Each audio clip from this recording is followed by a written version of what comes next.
Good evening. I'd like to welcome everyone that has joined our webinar this evening.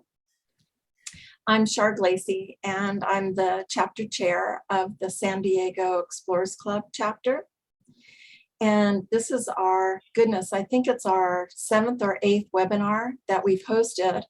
And I'm really pleased that we're able to, do this in conjunction with the Southern California chapter and also the Northern California chapter.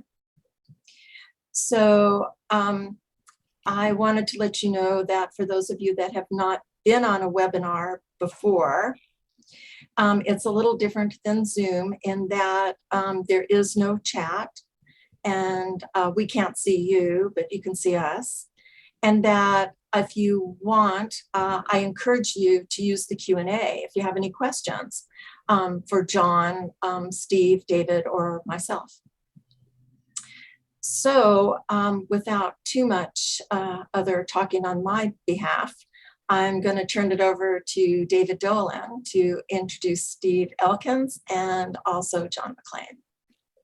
Yes, thank you, Char, and thank you for orchestrating all of this. It makes it so easy. I am very pleased to welcome to our conversation Steve Elkins, who's a longtime friend and famous for his expeditions that put Indiana Jones to shame. I mean, it's the real deal. No acting involved and real risk involved. Famously chronicled by Douglas Preston, the best-selling book, Lost City of the Monkey God.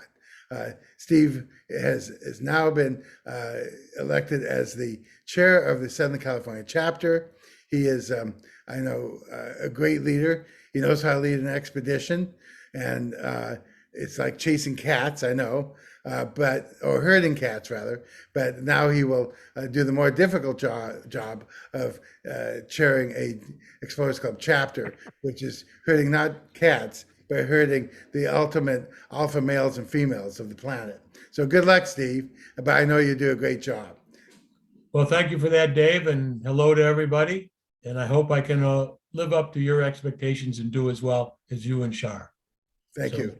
I look forward to hearing from John now. Now, speaking of chapter chairs, you may have noted on the announcements that Tom Dolan, who happens to be my brother, is the chapter chair of Northern California, and he was to be part of this program. Tom has done numerous flag expeditions, chasing tornadoes, of all things. He's, if you've ever seen the movie Twister, that is all make-believe. He did the real thing. And in any event, Tom's my brother. And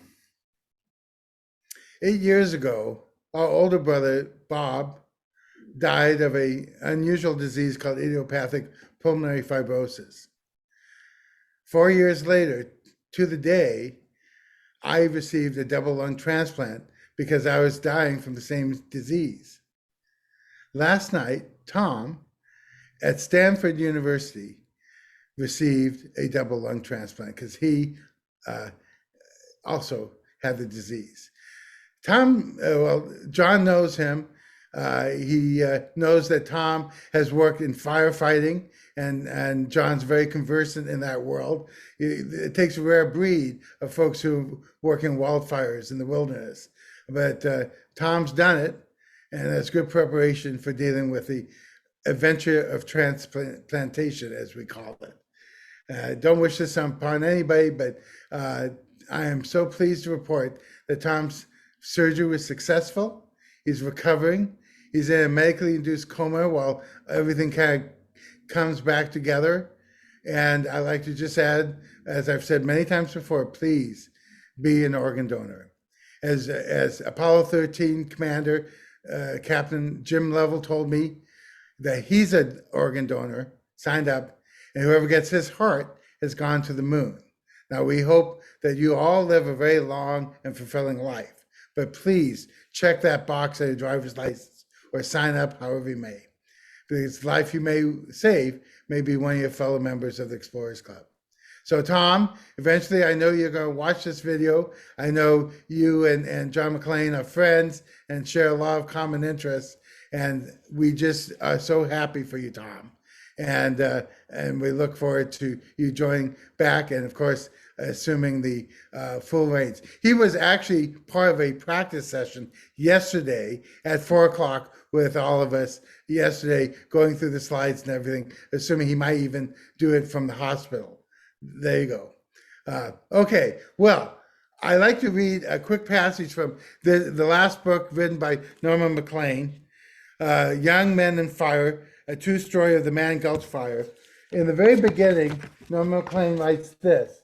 It's notes to a possible four-piece to this edition, which was, and Norman Maclean wrote in 1985, he wrote, as I get considerably beyond the biblical allotment of 70 years, I feel with increasing intensity that I can express my gratitude for still being around on the oxygen side of the Earth's crust, only by not standing pat on what I have hitherto known and loved. While the oxygen lasts, there are new things to love, especially if compassion is a form of love. I can't think of anybody who could write something better. Talk about oxygen that we have, and now that Tom will have these new lungs, he will eventually not be on supplemental oxygen. He will have many more adventures, and maybe even learn fly fishing one of these days. So we just are pulling for you, Tom. Well, I know Tom's wish he could be here, but Tom will welcome John Maclean along with Steve and Char to our session tonight. John is the son of Norman Maclean, who is the author of the notable novella A River Runs Through It, which made a great impact and should have gotten the Pulitzer Prize, but for whatever reason, it wasn't awarded that year. He still should be. It's a remarkable piece of work, and I am so fortunate. After years and years of searching, I finally found a first edition with a dust cover, and nobody's going to take this from me. It's such a beautiful book, and it's still in print. Many of us know that that novella was made into a movie by Robert Redford, starring, amongst others, Brad Pitt. And it was just a amazing movie that captured the dynamics of a family, the unusual, beautiful scenery of Montana, and the magic of fly fishing. John really had writing in his blood from day one, it seems. You know, he has as he went to school, he went on to work for the legendary City News Bureau of Chicago as a police reporter.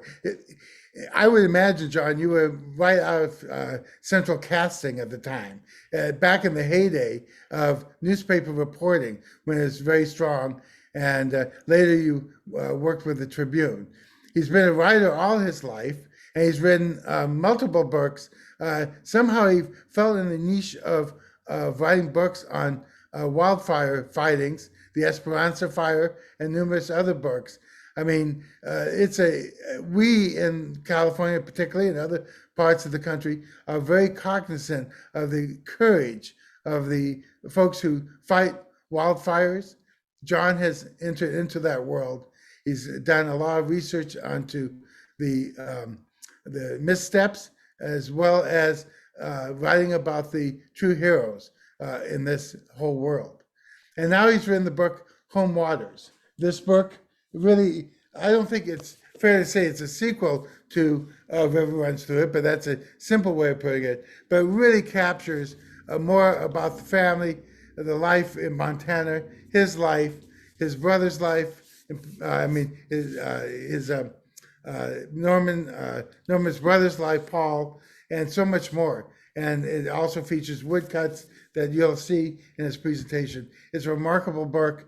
I've enjoyed it, and I now know what I'm going to use as Christmas presents this year. It's really exceptional, and I appreciate for it. So without any further ado, I just want to welcome John to our Zoom webinar and thank him for giving his time. It's 9 o'clock his time back in DC where he's at, and we appreciate you being with us. Take it away. Well, thank you, David. And it was fun to do the practice session last night with Tom, even in his hospital garb. I think we had a chance to at least get his mind off what lay ahead of him in a few hours. We do have a PowerPoint program to illustrate the book and the process of doing this book. I did, in fact, spend 30 years at the Chicago Tribune. I quit when I was very young and it took off to write a book about a fire, the South Canyon fire, that was very similar to my father's fire, the Man Gulch fire, that is the subject of Young Men and Fire, that you read from very affectingly just a few minutes ago. I think you have to be very foolish or very brave or some crazy combination of both to follow along in the wake of Young Men and Fire with the inevitable comparisons. But I did it because as I said, I'd put in 30 years. I'd had enough of the newspaper business. I wanted to do something different.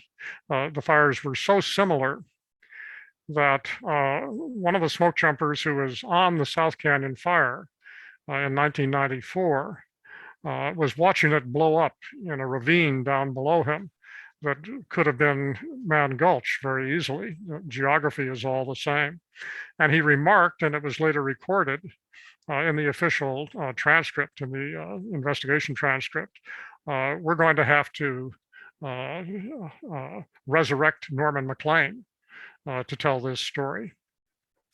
When I read that quote in the official report, I got in touch with the guy, a fellow by the name of Quentin Rhodes from Missoula, and we talked about it. And he said, yes, I did said that.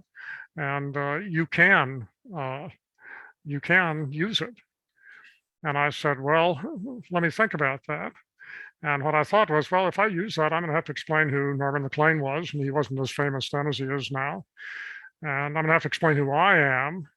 And I have cast this whole book, Fire on the Mountain, to be as different in style, at least, from my father's style, which is that of a tragedian, as I can be, because I'm a newspaper man.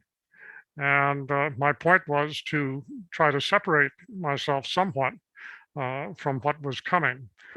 A friend of mine wrote a very interesting review of Home Waters, and he said it's always the lot of the son of a famous writer to, if he tries to write, to be compared, and it seldom is kind.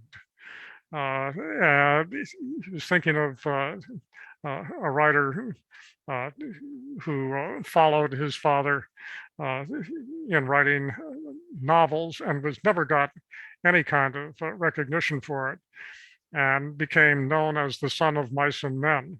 And you can guess who he was. But I didn't have that fate, luckily. I did it my way, and I did it over and over again. I wrote 5 books about wildland fire, fatal wildland fires. It became a specialty, and I became known for it, and I am known for it in the fire world. And they count on me as somebody who is an outsider, who is not a firefighter, who can sort of tell truth to power. And I was happy with that, and I am happy with it. It's not a bad thing. Home Waters did not start out as a book. Home Waters started out as a fish story. I was fishing a hole that my father had fished and written about in A River Runs Through It.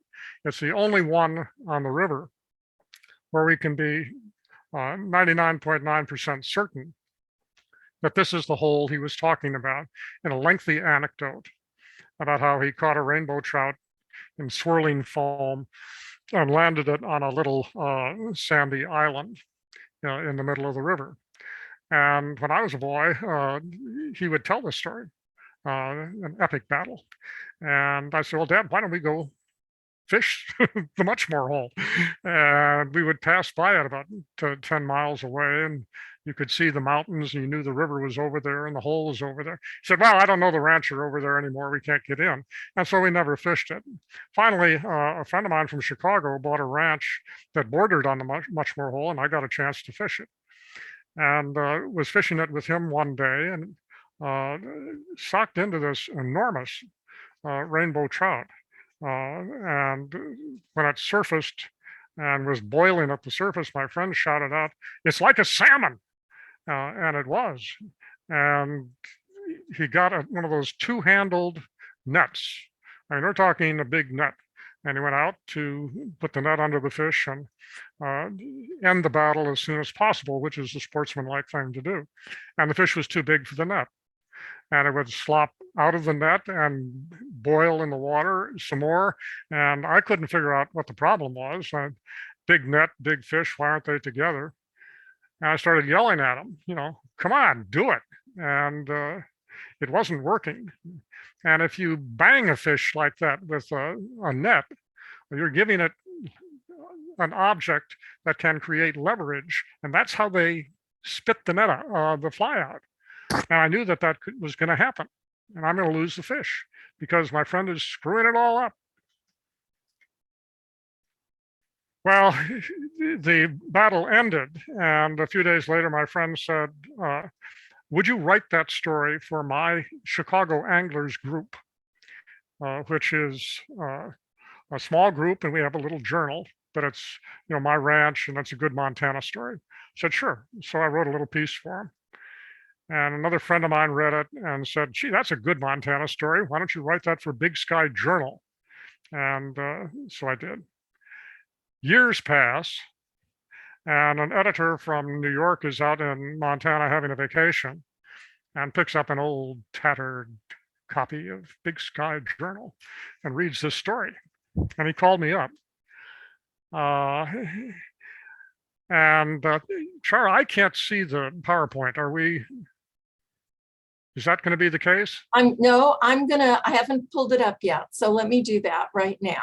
Let me share my screen and pull up the PowerPoint, share, and start it from the beginning. Okay, so it's up on the screen. So I'm hoping that you guys can see it and that all of our attendees can see it as well. This is, by the way, a photograph of the Blackfoot River, and a friend of mine took it, and we liked it and used it for the cover of the book. And I made the mistake of asking him at one point where it was taken, and he told me. The whole point of this photograph is that it's mystical. So I've done my best to try to forget where it was taken so that there isn't some specific objective correlative. And having failed in that, I am just not going to tell anybody else where it was taken. Okay, we can go to the next one.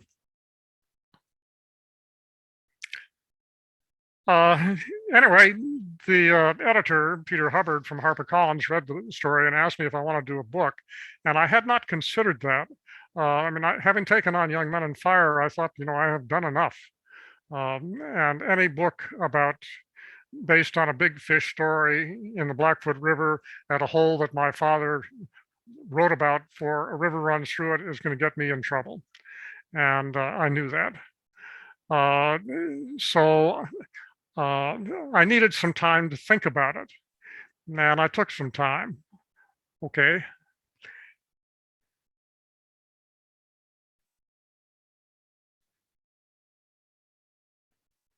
And I decided that it perhaps was not such a bad idea, since it was a kind of a wonderful fish story.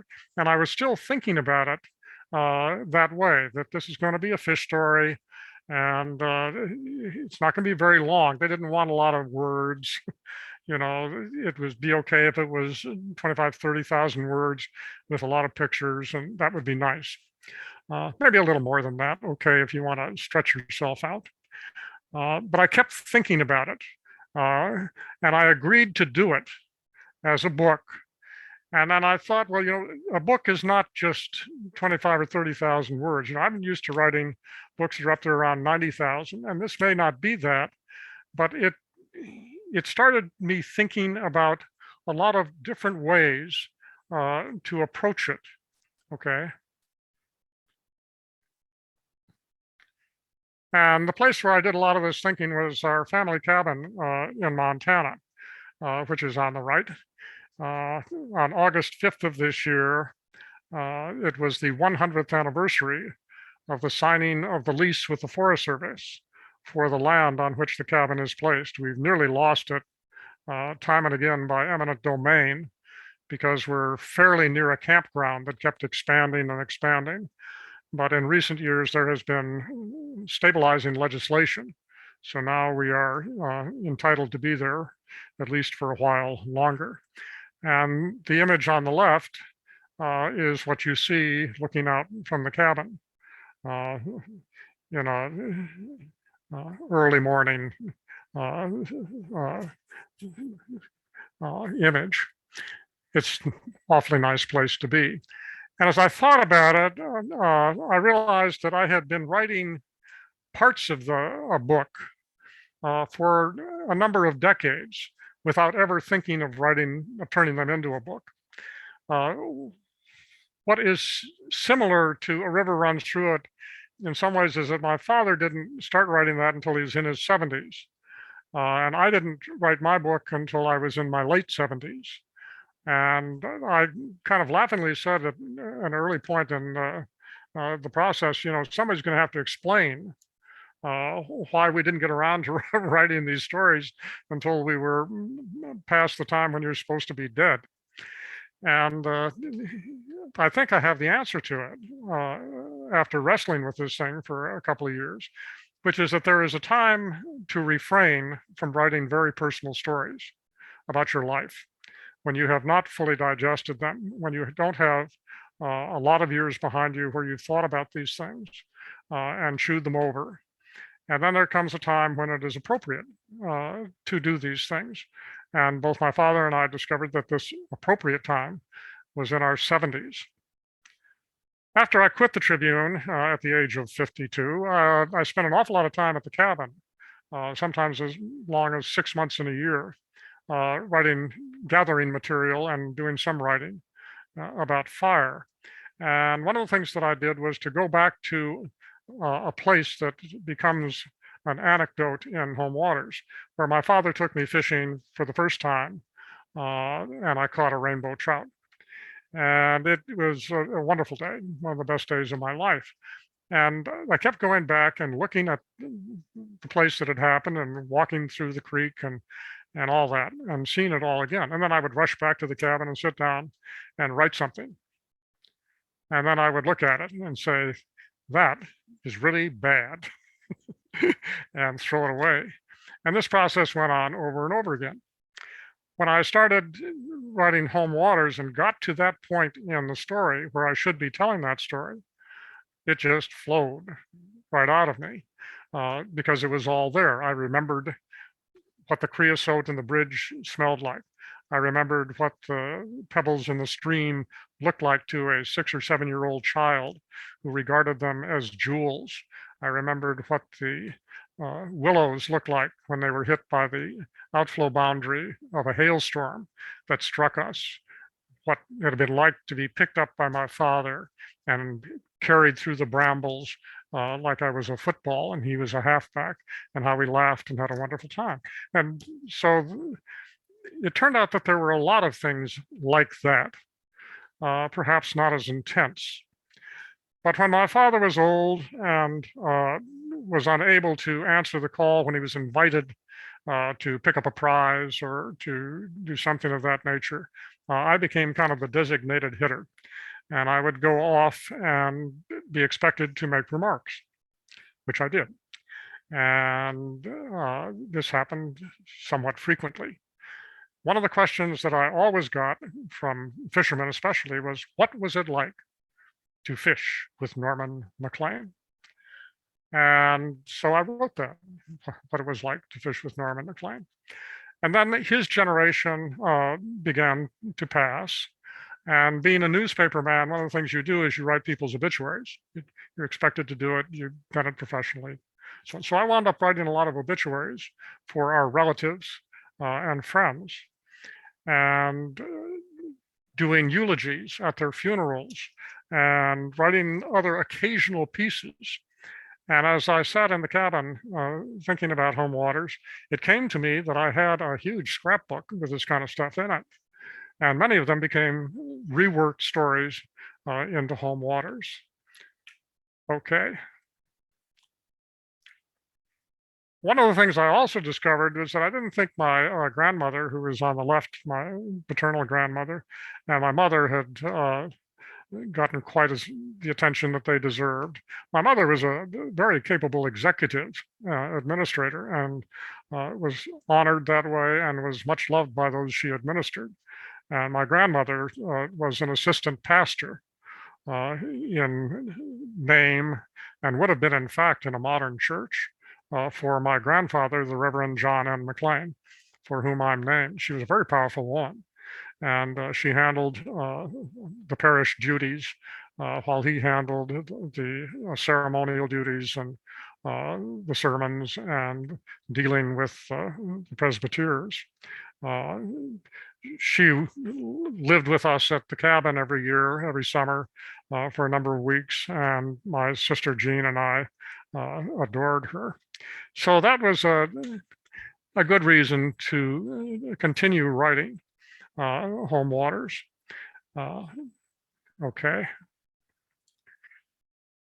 And the other reason was it also became clear to me that, it wasn't just my dad's story. He had lived part of it, but I'd lived through a lot of this. And I had lived beyond him. And in fact, Home Waters goes back as far as 1806, and then moves up to the present day and then beyond that. And so the fact of handing stories off from one generation, which is recognized in the Bible in Psalm 78, is a very legitimate thing to do. And it certainly gave me a lot of help as I was doing this, because I knew that taking on Young Men on Fire would be as nothing compared to taking on and being compared to A River Runs Through It. But frankly, by the time I got around to it, to doing Home Waters, I'd done 5 books on wildland fire. I'd done all this previous writing that I'd worked over and over and over, and I knew it was good. And I wasn't scared. I was also working on another book at the same time, and I was working extremely hard, and I didn't have time to be scared. So that didn't happen until the book came out, and there was a pause. We were waiting for the reviews to come in. Then it happened a little. Okay. What I also discovered was that, like my father, the relationship with Paul became a central part of Home Waters, my relationship with Paul and my father's. In my father's book, A River Runs Through It, it is the guiding vision. It is what propels that book and gives it unity. My father was never free of Paul and his murder. What I discovered in dealing with his fan mail, when that became part of my job, was that there were a number of people who were in similar circumstances. They would write fan mail to my dad and say, I've read your book, and you have talked about how you reached out to Paul and you offered him something of yourself, and it was refused rather dramatically. And he came to a bad end. I have a sister or a brother just like that, and I tried to help them and failed. And I've always felt that I was alone, that I was not only a failure, but that I was the one and only failure, or words to that effect. But after reading your book, I realized that I belong to a large group, and I feel as though I have been touched by compassion, and that my suffering has been taken to an eloquent level. and this has given me comfort. I know this is a true feeling that extends beyond my dad's book, because now I'm getting fan mail like that. If you want to call it fan mail, I would call it a human contact. So I revisited Paul in Home Waters. Paul has been a shadow person in my life from earliest days, and I recount how that initial bond was established. Like him, I became a newspaperman. Like him, I became a fly fisherman. Unlike him, I've survived. And I think really one of the reasons I have survived is because of Paul. He was a negative example. And I've often had the thought that, if you behave like this, it could come to a bad end. So my father tried to establish a more meaningful legacy for him in A River Runs Through It. The legacy being that his murder was somehow part of his behavior as a gambler, and that he was in debt, which he was at the time, and it caught up with him, and that somehow makes it rise above the sordid, meaningless death that it probably was. I did some work on Paul's murder when I was last a reporter for the Tribune in Chicago. I went around to people who knew him and talked to them and asked them to write things about him, memories of him. I talked to the guy who had been his boss at the University of Chicago. If you've seen the movie, you think he died in Montana. That's not true.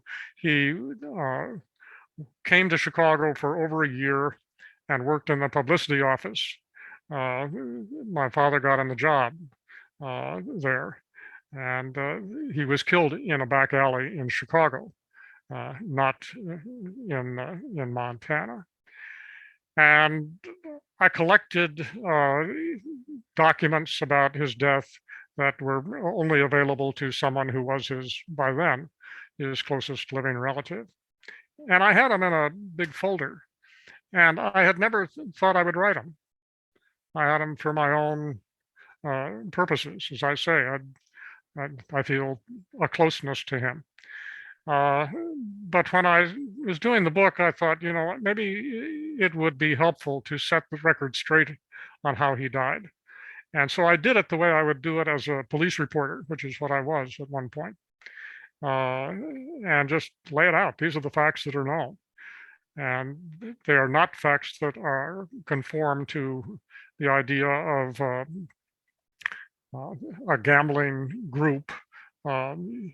Probably not the Italians. I don't think he got mixed up with them, but there were a lot of Irish gambling clubs down on the south side, and he certainly did get mixed up with gambling. But that isn't the way they do it. If you read it, they don't want to kill somebody, for one thing. They want to collect money. Late at night on a Sunday night in an African-American neighborhood. Anyway, I don't want to give away all the details. It's there. But what is truer about his death, and the true legacy of his death, is that it was not meaningless. The facts of it that night were meaningless and violent and brutish.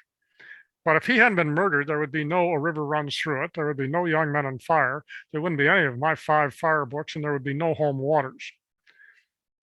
And as deaths go, that's a pretty good legacy, coupled with the other items I mentioned before. Okay. This is what Paul looked like. He was sturdy and strong, and he had a scowl that everybody in his family has got. My dad had it. I have it. And that is the only photograph we have of him actually fishing. The guys wore street clothes for fishing. My dad would wear a worn out white office shirt. It wasn't the way it is now. And if you look at the reel there, it's an old, very old-fashioned reel that is, instead of being straight up and down, is flat, like putting a turtle on your rod. So the equipment was not high tech. Okay.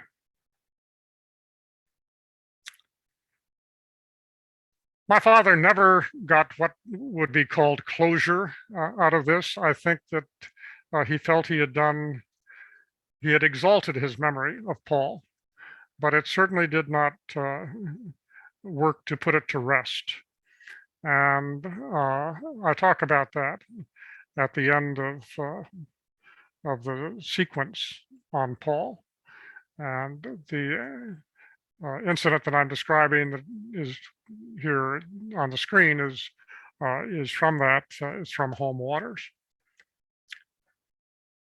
And he would do that. He would kind of conjure up Paul and talk to him as though he were still alive. Okay.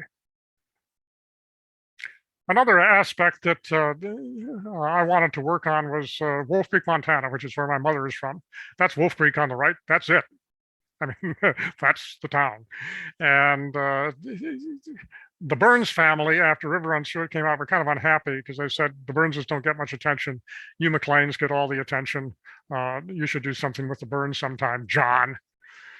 And as I was digging up old stuff for the book, I discovered that I had done a history of Wolf Creek with one of my uncles, my favorite uncle, Ken Burns. And we'd written about a 5,000 or 6,000 word history of the town. And I put a lot of it into Home Waters and I put far too much in. And fortunately, I had a very good editor and we reduced it to a manageable proportion. But my grandfather on the maternal side, John Henry Burns, is in the photograph on the left. He's on the left-hand side, a very handsome Irishman, probably Northern Irish, and used the Burns, which is the Protestant version of Burns. But if you see other photographs of him, his face is the map of Ireland. And as my mother said, a Catholic slipped under the tent at some point. Anyway, he ran the store. It was very successful for a while, but Wolf Creek had a couple of boom times. And I give a little history of it. It's kind of a neat little town and is still there to this day. Okay. This is the inside of the store today. It's now a saloon, and the outside. Wolf Creek has a life now as a fishing town, which is appropriate. It's kind of a gateway to the Missouri River, which is battered to death every year now. We used to be able to practically fish the Missouri alone in parts. There'd be a couple of big holes where people would gather, but if you walked down a ways, you'd have the whole thing to yourself. I fished it this year in June with an old friend of mine, and the banks are lined all up and down there wherever people can get in, and the boats are ubiquitous. And I had a chance to fish it a second day and decided instead to go to Great Falls and go to the Lewis and Clark Museum and the Charlie Russell Museum. There are just too many people. River Runs Through It has had a lot to do with that. It has been a double-edged sword.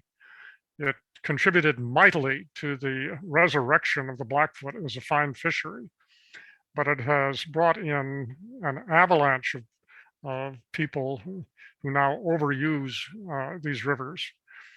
Somebody was telling me that they counted cars at one put-in on the Blackfoot, which is half the size of the Missouri or less, and there were 100 cars for fishermen at the put-in. The Missouri couldn't handle that. The Yellowstone couldn't handle it. The great big rivers couldn't handle that. And the state of Montana, where you can be shot for talking about regulation, has been deeply, deeply negligent in not facing up to that issue. They've done regulation on some other rivers. There are days on the Big Hole, for example, where you can't have commercial boats running down it. That kind of thing is sensible, and sportsmen accept it. That's not happened with the Blackfoot. Okay.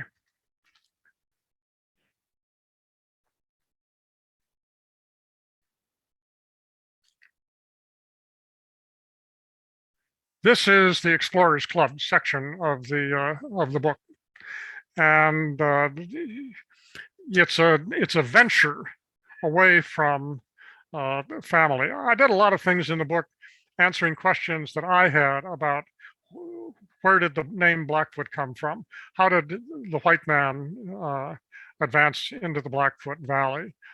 We knew it was Lewis who'd done it. He'd been the first two there, but I didn't know very much about the expedition. How did the name come to the Blackfoot? The Blackfoot River was the river of the road to the buffalo, or Kokala or Kokalar Hishkit, known to Native Americans. It was the land route between the Indians in the west, west of the Continental Divide, and the Buffalo Plains just out to the east around the Missouri. And they would go along this road. It wasn't a trail, it was a regular road, usually twice a year in the summer, and then they had to go again in the winter sometimes, which would have been daunting. And they wore it down to a point where there are still marks of it that are left. It is not a journey that gets much attention from historians, because once what happened was Lewis and Clark split up at Travelers Rest in the Bitterroot, and Lewis went through the Blackfoot Valley with a party of 9 explorers, went over the Continental Divide, and then split up again. And then he and an even smaller party went up to investigate the Marias River, trying to find out the limits of the Louisiana Purchase, and if perhaps there wasn't really some kind of a water route over the Continental Divide, or at least a better land route. And they failed to find that. But in going up the Marias River, they encountered the Blackfoot Indians, and they killed 1 and probably 2 of them. That is what the historians focus on, and should. Now, that's very dramatic, and it caused bad feelings by the Blackfoot, fully justified probably, for generations after that, and led to a lot of further violent clashes. However, the trip through the Blackfoot Valley was the first time white men had gone through there, according to what Lewis and Clark believed, and according to what we know now. The trappers, the French and the British trappers up in Canada didn't get that far and into that area, and the Spanish didn't get that far north. So they were the first white men to go through there. And it meant a number of things. It was the beginning of the end of the road to the buffalo, which had survived probably for millennia. Soon after they were there, the fur trappers came in. The whole Blackfoot Valley is a wonderful place to trap beaver. And the conflicts began. There was killing on both sides. Move forward a little bit. There are a couple of rock cairns that are recognized as markers on the road to the buffalo. They're still there. There are some that are there that are not recognized, that are not acknowledged as being part of it, and are not really part of the historical record. And you're looking at one of them on the right. Char, would you take the pointer and go to our aspen grove? Little to the right, little to the right, a little more to the right, there. That light area right there. That is an aspen grove, and there is a spongy watercourse there. And I've talked to people who have studied this, and 25 years ago it was 3 or 4 times that size. It's been drained down. That is where the Lewis party had lunch on their second day going up the Blackfoot, into the Blackfoot Valley. It is highly identifiable from the journals. What you see below it is a rock cairn. There are actually 2 piles like that with a vacant place between them. And I couldn't get it all in one picture. And if you look at the vacant place, the empty saddle between the 2 piles of rock, it takes you straight to that aspen grove. So it is possible, if not probable, that these are Native American rock cairns used to guide a party to the nearest water. At the time that Lewis went through there in early July of 1806, you would think, well, there's a lot of water in the Blackfoot River. Why didn't they go there? Blackfoot was high and dirty and turgid. That's the time of the high runoff. And it was so bad that I don't believe that they ever forded the Blackfoot itself. You can get into an argument about this. But the drawing, the wood engraving on the left, gives you a very good idea of what the journey looked like. So I hooked up with a local historian who has spent 25 years exploring the road to the buffalo. And there are a couple of places that he found and took me to where you can still see the road. They're on side hills in timber, so it hasn't been exposed to the elements. And the uphill side is a steep lip, 8-10 inches high. The trail or the road is too narrow for a truck or a wagon. It is far too wide for a game trail. It is just right for a travel. And it follows along the route that Lewis took. Okay, next one. After leaving the aspen grove at lunch, they proceeded over a small mountain range and came down to the Clearwater River, which is the one that drains Seeley Lake and a chain of lakes where my cabin is. This is a natural ford. If the photograph extended several hundred yards to the right, you could see that that whole bank on the far bank, and it's true also, but to a lesser degree on the near bank, is extremely high, and it is not a place where you would ford. This is a natural ford. Furthermore, if you were to go use this as an arrow shot and fire an arrow from here, you would go straight on to the next place where they hooked up with the Blackfoot River. It's a very narrow canyon. They had to go through there. And this would have been a natural place for the road to the buffalo to go. So perhaps, and maybe a little more than that, this too is part of the road to the buffalo. Okay. In any event, they proceeded on, as they say, and spent another night, in fact, 2 more nights, and then they went over the Continental Divide. There's been a lot of controversy about exactly where that happened. This is now the agreed trail leading up to what is today Lewis and Clark Pass, although Clark never went over it. This is the Alice Creek trailhead. And there's some reading matter, explanatory matter there, which is illustrated on the right. It's the road to the buffalo, shows you how the travel worked. You knew that anyway. And up they went. This is a fairly easy ascent. They say it's 1.5 miles, and it's the longest 1.5 miles I've ever walked. And both my guide and I agreed it's 1.7 miles, not 1.5. Okay. What you're seeing in this place is not only what was a wagon trail at one time, because it's an easy pass, and is now a utility road so that the Forest Service can get up there to work on things. But you're also seeing burned timber in the background.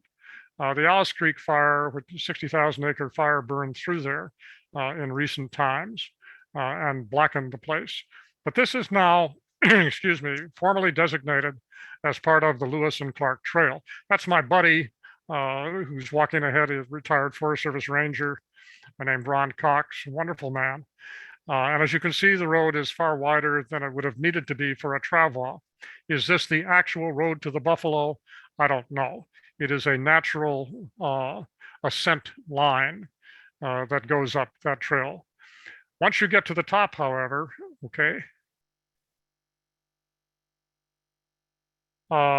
you see a rock pile. There are a lot of people who think that this is a rock cairn. It does not have any lichen on it. The one that we looked at previously at the Aspen Grove was covered with lichen.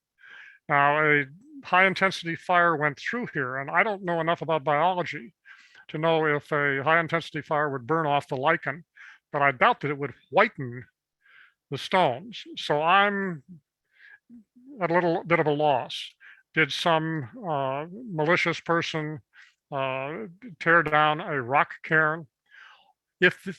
This almost certainly was an Indian pass, whether it was the one Lewis used or not.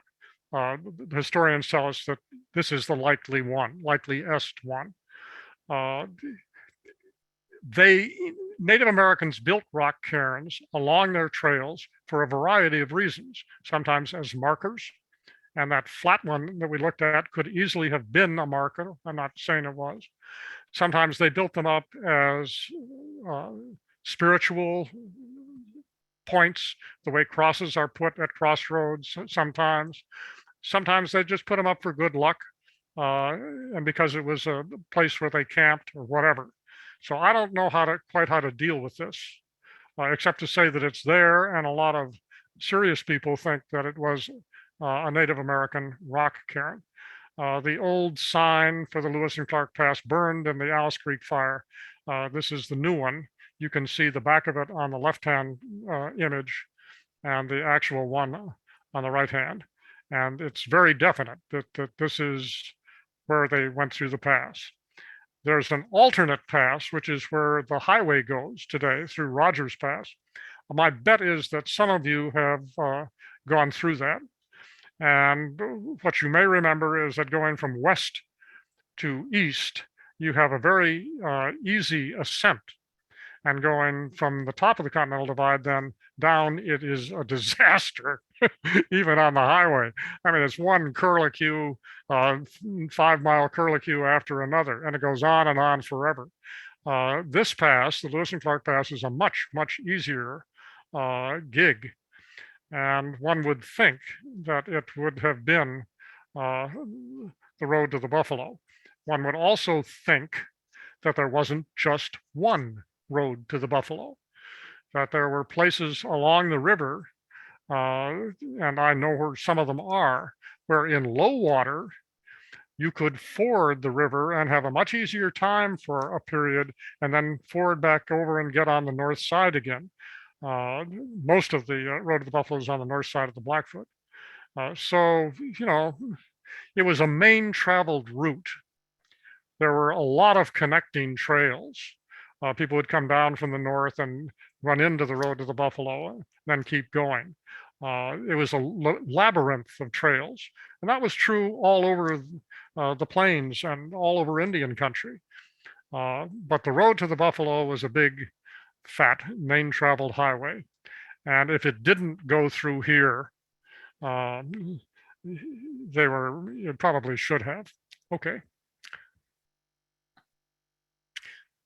Well, this isn't just a story about the Lewis expedition, but I am going to continue to follow that. And I've already found out some things because the book came out that have extended my knowledge of it. I'll just tell one more quick story while you're looking at the pretty pictures. Lewis and his party crossed the Clark Fork and then came to the confluence of the Blackfoot and the Clark Fork and then started up the Blackfoot Valley. And Lewis was a very fine scientist. Collected a specimen of a monkey flower near the confluence. Fast forward, there was a dam there for decades that held back the fish from coming up the Blackfoot. That dam was removed, and they put in a museum there at the confluence, a state park. And a young kid for Ameritech, it is the American version of the Peace Corps, was spending time there, and he read the journals, and he saw that Lewis had collected this monkey flower, and he waited until the day, July 5th, when Lewis had gone by there, and then he went looking all around at the confluence, and he found a patch of these flowers, and it is presumptive that that is where Lewis made his collection. And that's, it's kind of neat. I mean, people always want to say about the Lewis and Clark, I want to stand where they were. I want to be in the moccasin prints of Meriwether Lewis and William Clark. And there are some places where you can do that. And there are places on the road to the Buffalo where you can do that. You can do it as travelers rest in the Bitterroot Valley, and you can do it while you're looking at monkey flowers. Meanwhile, back at the cabin, we were doing a fish story. So one of the technical challenges of of the book was making transitions. And I transitioned back to a fish story. And this is going to be the big fish of my life. And I tie into this monstrous cutthroat right where the photograph on the right shows. It would have been off on the left-hand side, not very far from shore, right in front of my cabin. And I had never seen or heard of a trout of that size, even a bull trout, being caught in Seeley Lake and on a dry fly. And I caught him and got him in the canoe. And normally cutthroat are very sweet and they just lie there and you take pictures of them and they know they're beautiful. And this guy started flopping around and banging the bottom of the canoe. And I thought, I got to get him back in the water.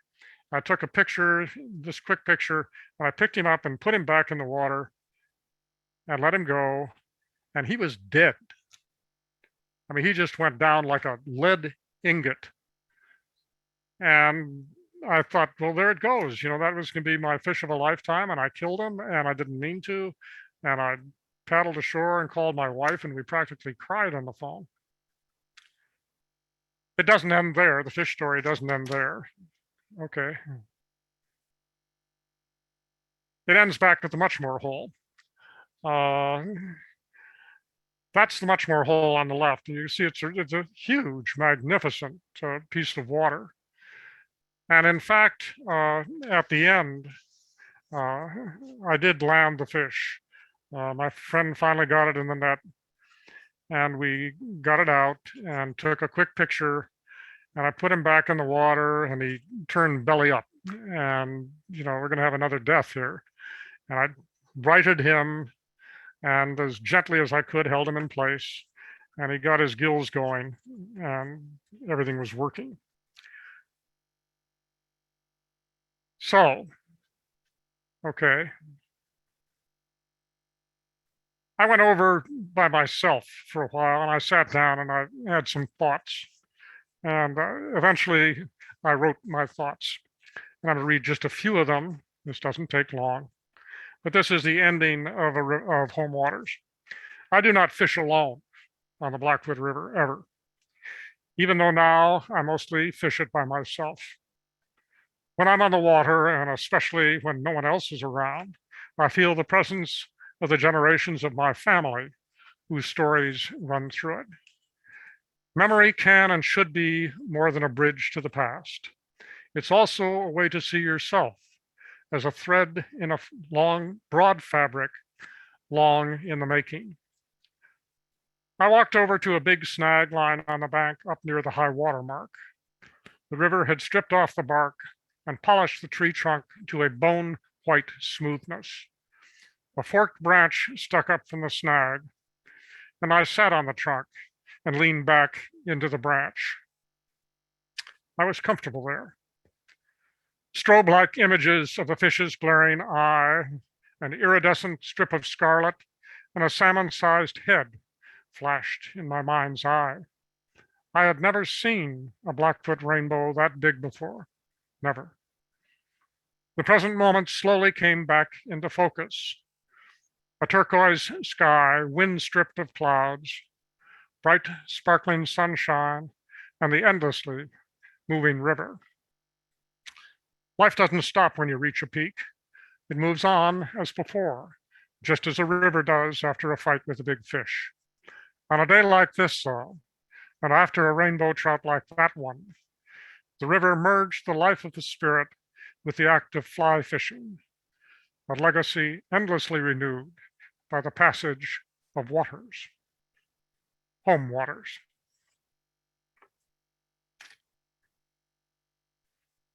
Thank you.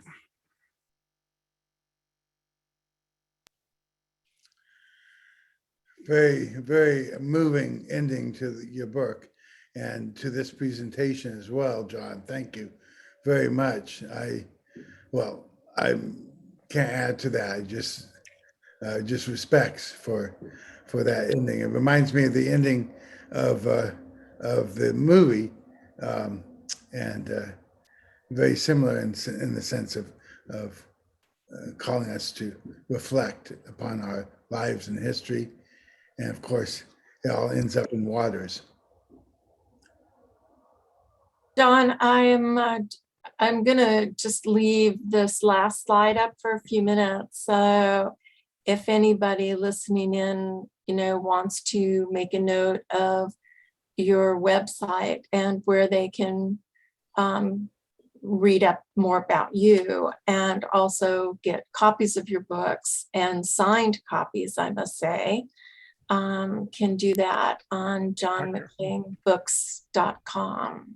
So I encourage any of our listeners to check out the website and not only get Home Waters, but any of the other books that John has written as well.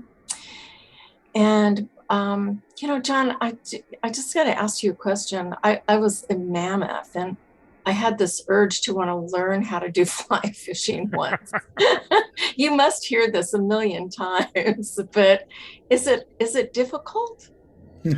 Well, I was talking to a young guy in Montana this summer who read A River Runs Through It, lived in the East, and came out to live in Montana because of the book.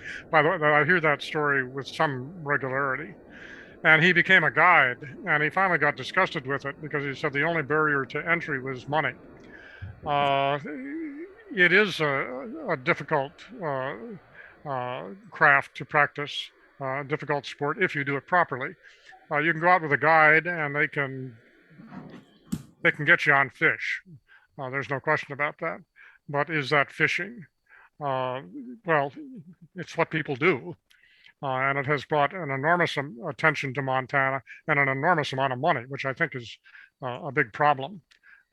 Because if you figure it costs $500 a day or so to rent a boat and a guide, and you multiply that by, say, the 100 rigs that were parked at that one put-in place, and then multiply it by the number of put-in places and go on from there, you're talking about an enormous influx of cash into Montana, and that gets the attention of the people who are in a position either to regulate this and reduce it or not.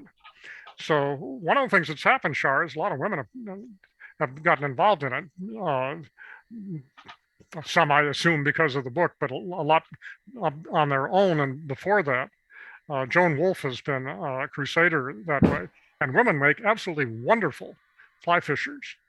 They are precise. They don't mind the fine leaders and the tiny flies and precision casting, and they're patient and all that kind of stuff. I hate to get into gender stuff, but I've watched it. I've watched them fish, and they're good. So don't be afraid of it. And a lot of ways, different ways to fish. I mean, I'm going to go fishing this coming week in a little brown water creek in northern Virginia, near the Blue Ridge, that has smallmouth and panfish in it. I use a fly rod and have a wonderful time. I go up in the Blue Ridge and fish the brook trout streams up there with a very small rod, light tackle, and beautiful little brook trout. There are a lot of different ways to do it. Don't be afraid of it. And the nicest thing about it, in some ways, is that it is a lifetime sport. You can do parts of it, including reading, making flies, studying insect life, studying trout, contributing to Trout Unlimited and other organizations who are trying to keep the resource going. There are a lot of different ways to be involved in it. A friend of mine who was a book publisher in the outdoor field told me once, he said, John, fishermen read, hunters don't.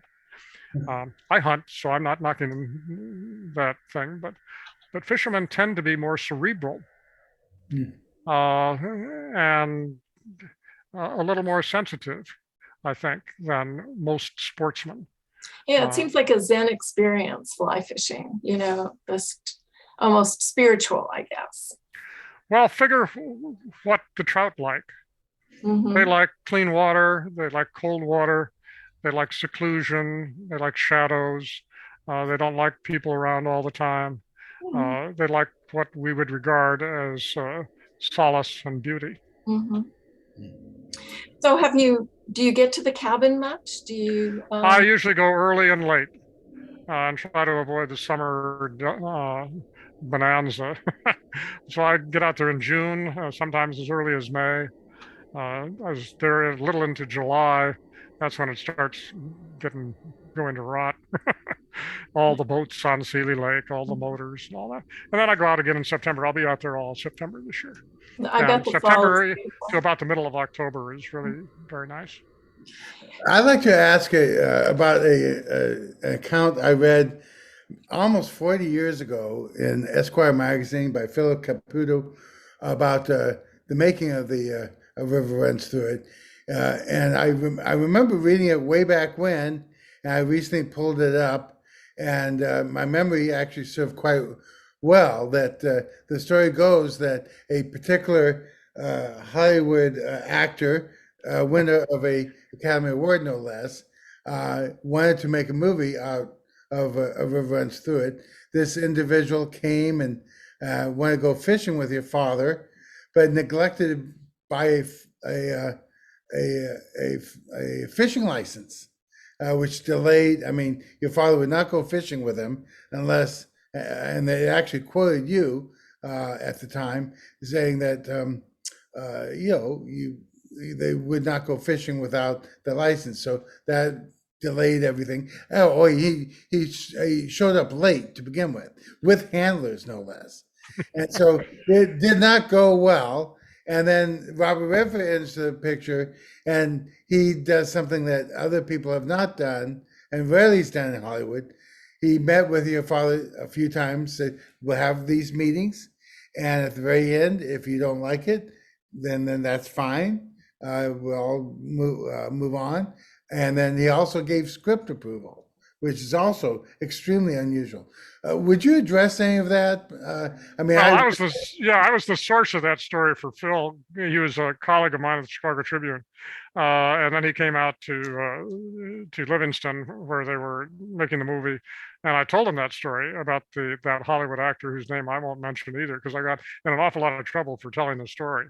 I got a call from a press person saying the actor is very upset and he wishes that you would never tell that story again. Maybe you should buy a fishing license. Yeah. Buy your bloody license. Well, anyway, I haven't told the story again. I agreed to that. Redford was very attentive, and he did give all those permissions, and then he had a script passed on to my dad that just was unacceptable. And in the opening scene, Paul is fishing on a dock at Sealy Lake, and he catches a monster trout and takes it out of the water and holds it up like this and breaks its neck to kill it. And you had to scrape my father off the ceiling, that's not the portrayal of Paul that he was comfortable with. And so things stopped there. It was a vulgar scene. And I won't mention the guy who did it, but he was a vulgar person and should have known better. It was disgraceful. And the movie just stopped there. And it didn't start again until my father was gone. So you can figure out how that happened. I haven't talked to Mr. Redford about that and wouldn't. I think he did a very good job on the movie. I'm out of step with a lot of people in the fly fishing community on that. So, well, it wasn't the book. Well, of course it wasn't the book. A movie is never the book. But I think that the movie was respectful. I think kids liked Paul. The whole family could go watch the movie. There's adult content. The kids know that you cannot behave the way Paul did and get away with it. But then when he comes to a bad end, they don't have to see it. You don't have to see the violence. Don't have their noses rubbed in it. And I think that was very tactful and respectful. I mean, Paul was murdered. Okay. So that's my take on Redford. I'm glad he did it. But it was put off for a number of years because of that horrible first script. Mm. I just want to read something from one of our members here in San Diego, Mike Hennessy. He says, having read the Maclean writings, lived in Montana, and traveled some of the Lewis and Clark Trail, your narrative rings true. Oh, I spent the 50th anniversary of the Man Gulch Fire with an archaeologist who later surveyed the area. Now in my 70s, I understand your perspectives. Thank you very much. oh, he was at the 50th anniversary. Yeah. Oh, I was there too, in Helena. Yeah. Bob Sally, the last living survivor, spoke at that memorial, and I knew Bob pretty well. Yeah, he's gone now, alas. So Wonderful that's from Mike Hennessy. So John, if ever you come out to, when you come out to San Diego, we'll have to introduce you to some of our members and supporters. Well, I appreciate those remarks very much, Mike. Thank you.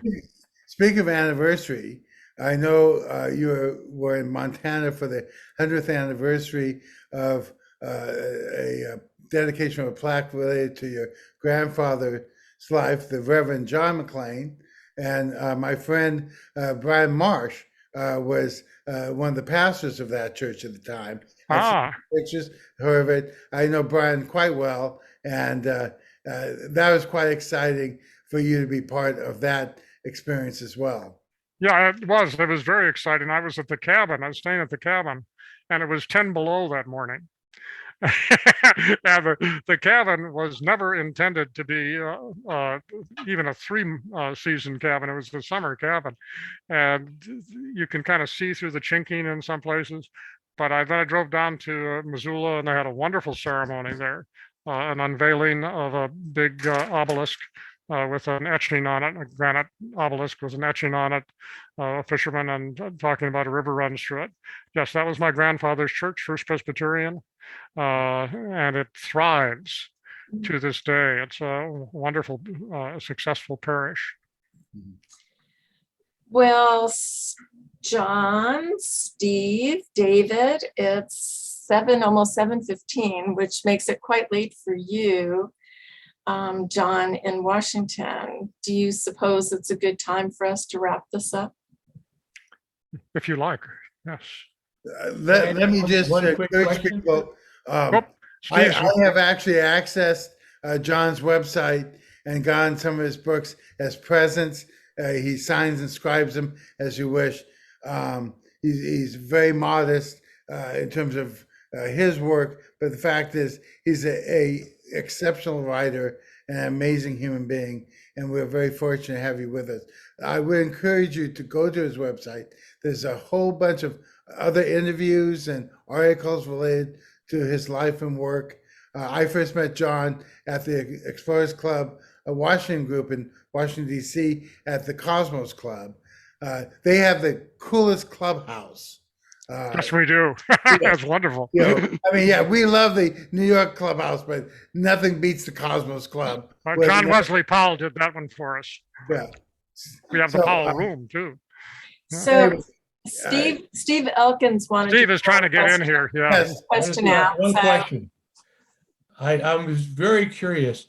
What made you start to write books about wildfires? Which is a very important thing in today's world. Yes, it is. I was in a kind of a tail end of my career at the newspaper business. So I've been there 30 years. I've done what I wanted to do. I was beginning to repeat myself. And I was lucky enough to I was in Washington Bureau most of the time, but I was lucky enough to be back in Chicago for the last years of my dad's life, and then the after part of that. And I was frankly ready to get out of there. And there was a fire in west central Colorado, South Canyon Fire, that was the mirror image of the Man Gulch Fire. And an editor came over to me about the second or third day, and he said, you ought to be out there. And I said, well, honest, if you send me out there right now, I'm going to be behind the AP and I'm going to be behind the local papers. They're all saying it's like Man Gulch and it's just like Norman Maclean's story all over again. And all you're going to get is a Maclean byline on a story that has other people's facts because they're ahead of me. It's going to take me 3 or 4 days to catch up. And he said, come up with a better idea. So I said, all right, well, the anniversary is coming up in August. You know, this is July. The anniversary is not very far away. It's coming up on August 5th for Man Gulch. It's the 45th anniversary. Why don't I get my dad's research partner and some other people and go into Man Gulch? If this is supposed to be just like Man Gulch, let's go find out. And he said, all right, go ahead and do it. I tell this story in Home Waters, and that editor gets credit. And he and I have had an exchange since then about it. And he said, John, you know, that would never happen today. Those were the days when I could just tell you go, and you were gone for what, 10 days or something like that, on an airplane, all kinds of expenses and so on. So I went, and I wrote a long story about it, about the comparison between the South Canyon Fire and Man Gulch from the point of view of Man Gulch. And the headline on it was Fire on the Mountain. And that became the title of my first book. And I got to a point where I thought, well, okay, but this is my dad's story, and I've done it. I've done what I could do for the newspaper. I've done it for myself. I've done it for my dad. I'm done.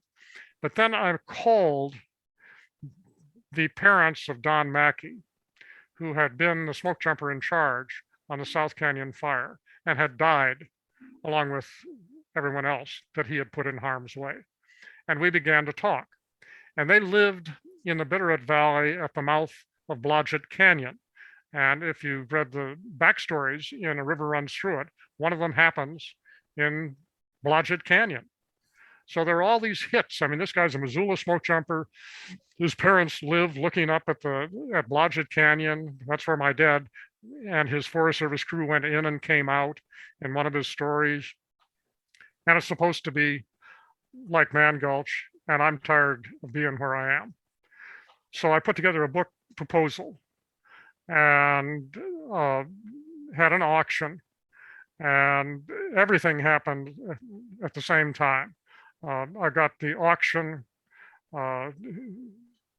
finalized at 10 o'clock in the morning. There was a buyout offered to anybody, even somebody as young as I was then, that finalized at noon. So at about 10:15 in the morning, I walked in to the supervisor's office and quit the Tribune, took the buyout, and jumped in my Jeep on April 1st and headed for Colorado, hoping to God that this wasn't going to be a big April Fool's joke on me and that I could bring it off. Mm-hmm. So that's how it started. And then I thought, you know, well, here I go. I'm going to be a 360-degree literary person and write about all kinds of things and so on. But I kept getting calls from people who saying, our kids were killed on this fire and they're blaming our kids. And it's not fair and it's not right. Would you come and look at it? And I kind of became the court of last resort. And that happened regularly. And sometimes I would say no, because I've looked at it and the mistakes were just too egregious.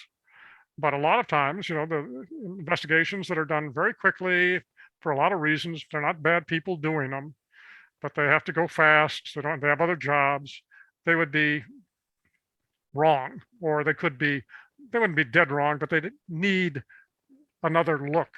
And so I gave them another look, and that became a profession. I've done it for 25 years. Wow. I guess now you're going to start writing about wind and earth. You've got water. Well, I'd wanted to write about all this other stuff. I wanted to write about hurricanes and tsunamis and everything, all this kind of stuff. And it didn't happen because people kept calling and saying, you know, they botched another investigation. Would you come and take a look at it? You know, sometimes they don't botch them. Sometimes they do a good job.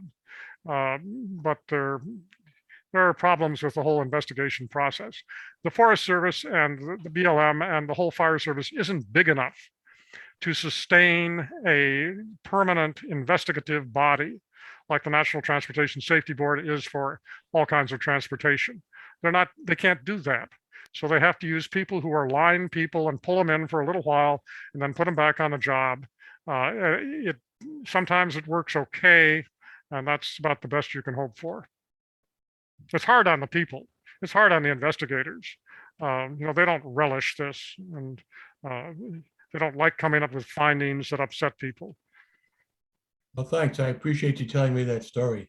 It's interesting. You're a forensic person for wildfires. That's what you're writing, investigator. investigative reporter. That's what I do. And what's happening now, which is the climate change and wrong practices and too many people in the wildland urban interface kind of fire situation, is one that it's not my kind of story. My kind of story has a cast, a knowable cast at the beginning. They go through a misadventure. They come to a climax in which some people die, and hopefully some people don't. So you have somebody to tell the story. And there is an investigation afterwards, and then we try to learn lessons. That's my formula. And what's happening now in California, Northern California, it just doesn't fit that. This is a broadcast fire. We started for a variety of reasons. Climate change has had an effect. PG&E has had an effect. They're not doing proper maintenance. They know it because they're spending all their money on things that are mandated by the legislatures, don't have anything to do with maintenance. And so they've gotten way behind. But I think the two big power companies in California have acknowledged that they start a fire every 45 minutes.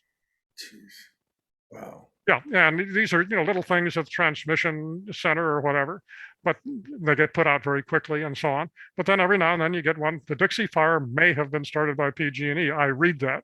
I don't know if that's true. I have not even made a single call on it. There's actually an article in the LA Times about that today. Yeah, really? About the Yeah. same thing that you're saying, Already? that the power company actually starts quite a few fires. Oh, yeah. Not as many as you said, but same theme. Yeah. Probably got it from you. Well, no, they do their own work. I mean, you have to have respect for the people who go out and do that kind of digging as reporters. They do their own work. May I ask a final question? And maybe it's premature, John, but have you chosen your next book yet, or your next project, or is it not even you're not ready to Well, I've been working for 8 years with a partner on the Yarnell Hill Fire in 2013 that killed 19 members of the Granite Mountain Hotshots. That project has been in hiatus on account of home waters and for some other reasons. Both my partner and I would like to finish it. It is a daunting task, but it ain't over till the fat lady sings. Yeah. True. One last thing, you did get another very nice comment, John, from Owen Doonan. He says, as an archaeologist interested in the origins of Bronze Age and Iron Age trade in the Black Sea region, I feel that the fishermen are the richest repository of knowledge to understanding a place. I have interviewed many living fishermen to learn about the wisdom that makes it possible to navigate the Black Sea. Your stories resonate so beautifully with that. We have seen in our Black Sea studies. No one knows the seascape and spins more meaningful stories than the fishermen. Oh, I love that last line especially. Isn't that great? That's beautiful. Grandfather would That's appreciate really, that. yeah, that guy can write. I know. Yeah. He's in Anyway, the Southern California chapter. see, there you go. You've got talent there. I really want to thank John, Steve, and David for, David for orchestrating all of these, Steve for co-hosting this with the Southern, Northern, and San Diego chapters. And it's nice, feeling like we're becoming a community. And John, you're amazing. Thank you so much. Oh, thank you, Char. And you're going to teach me how to use Zoom later this week. I am tomorrow afternoon. Yes. And may we end this time, if I take a point of personal privilege to all wish my brother Tom well, and that he comes out of ICU quickly, and he would have been here, and even yesterday he was ready to go, but he had a little interruption. But he's a firefighter and a fighter and an explorer, and we wish him the best. We do. We certainly do. Yeah. Hear, hear.